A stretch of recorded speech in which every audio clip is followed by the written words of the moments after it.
sprawling landscape of New Sparta and the large chasm that separated it from the rest of the continent. There was a large red circle near the bottom of the chasm's cliff walls. "You're saying that there are demi-humans who live there?" They'd reported this to him earlier, but he just couldn't believe it.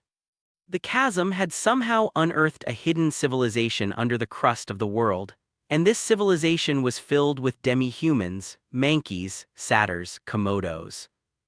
Michael continued to look at the pictures the shadow orcs got him, and there, in plain view, were demi-humans looking up at the skis as the light of the sun hit them thanks to the chasm.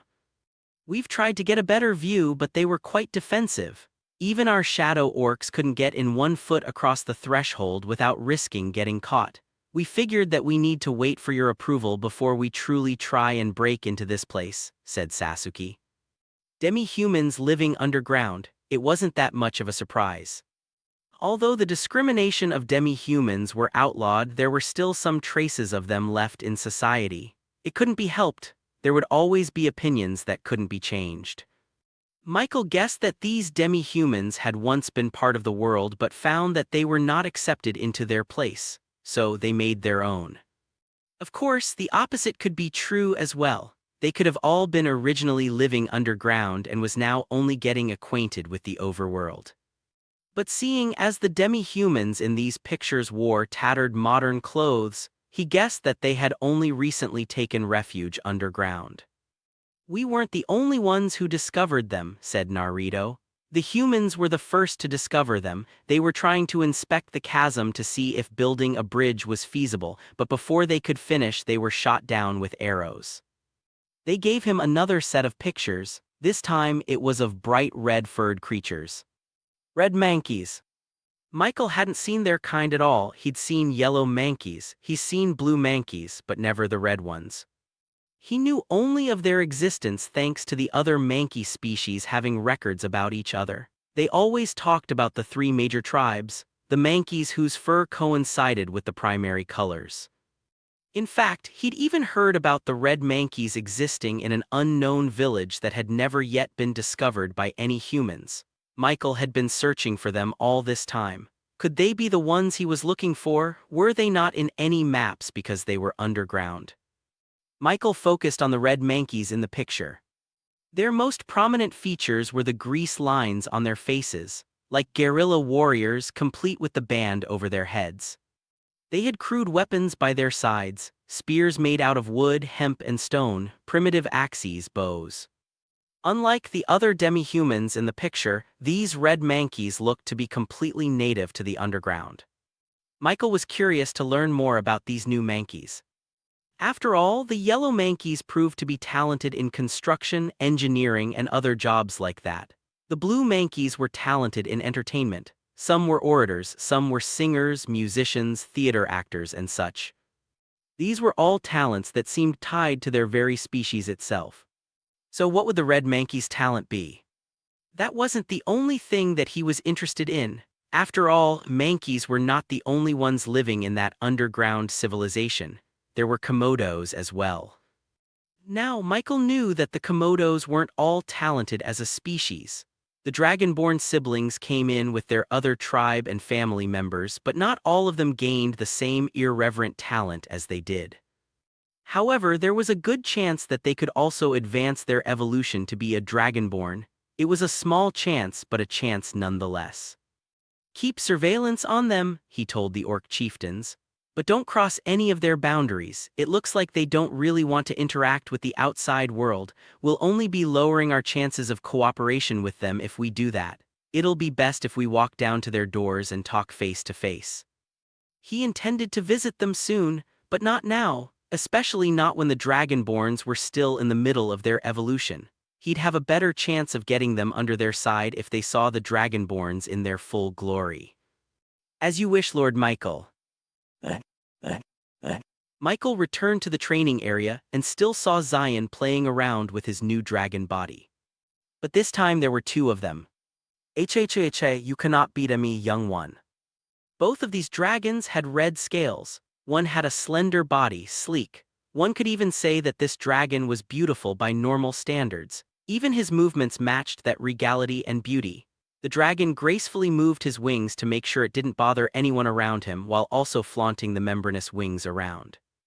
Meanwhile, the other red dragon looked completely crude. He was a little bit bigger, skin and scales were a lot more rougher, spikier.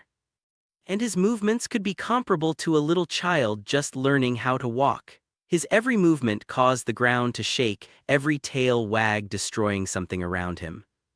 The beautiful dragon was Infernus, while the other was Zion. Urga, just you wait, I'll learn how to fly too. Tusk, tusk, tusk, Infernus clicked his tongue. Such crude actions, no beauty in them at all, how are you even a dragon? Michael arrived just as Infernus landed onto the ground with a graceful thud. Oh Michael, you're here, you didn't tell me that you had another draconian in your midst. Just as he was about to explain, Zion interjected. I'm not a draconian, I'm a dragonborn. Infernus looked at him, confused. A swirl of fire erupted from the bottom of his feet all the way to the top of his head, obscuring his entire body. Then with a gust of wind, the fire disappeared, leaving behind Infernus in his human form. What do you mean by that? He's a dragonborn, you saw them before. Infernus narrowed his eyes and looked back at the fumbling dragon behind him.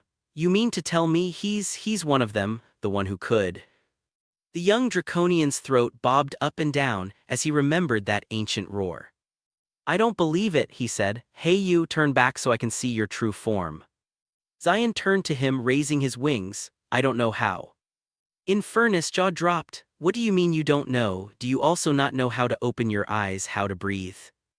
Michael then interjected. It's true, he's only obtained this kind of power just a few minutes ago, it's part of his evolution. And it was at that moment that Infernus stepped back, as if Michael had just said something that was truly insane. Evolve, but that's just a myth. Michael shrugged. Nah, the Dragonborns are evolved from Komodos, and just recently they also evolved to their next phase, though I have no idea what they'd become. I don't even know if Zion could return back to his normal form. In fact, that's why I wanted to talk to you. I was hoping that you could help Zion. It would be greatly inefficient if the Dragonborns turned out to only have their dragon forms. They'd be intimidating for sure, but that would mean Michael would have to build a conference room as big as a coliseum just to fit them in one space. And it was also too horrifying to think about Shayna barking down orders with her dragon form. How would I know? The young draconian complained. I've never even heard of a successful evolution, much less something like this. I knew there was something wrong with that dragon. Infernus then told Michael about the differences that Zion had compared to other draconians. As it turned out, a draconian's dragon form was quite sleeker and more refined compared to Zion's form.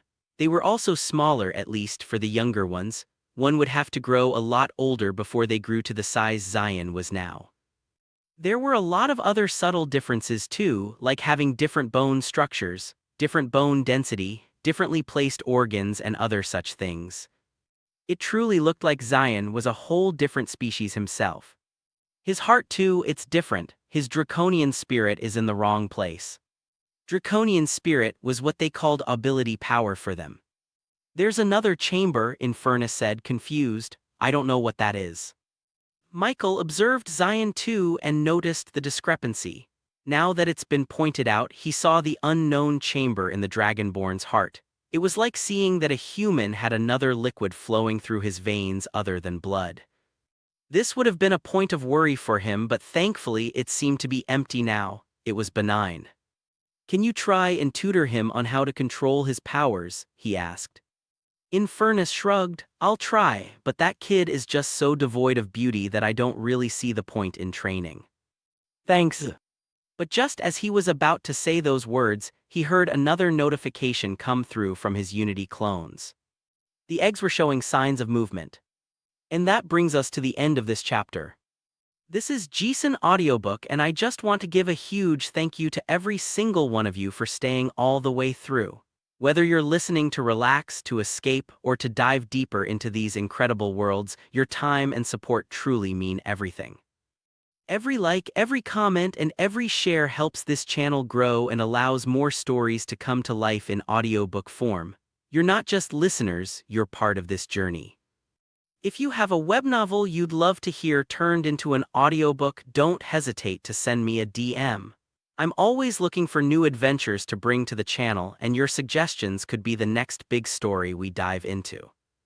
And if you're enjoying the content and want to support even more, consider checking out the Patreon for exclusive early releases, bonus chapters, and behind-the-scenes content. Once again, thank you for being here. Until the next chapter, stay immersed, stay curious, and I'll see you in the next story.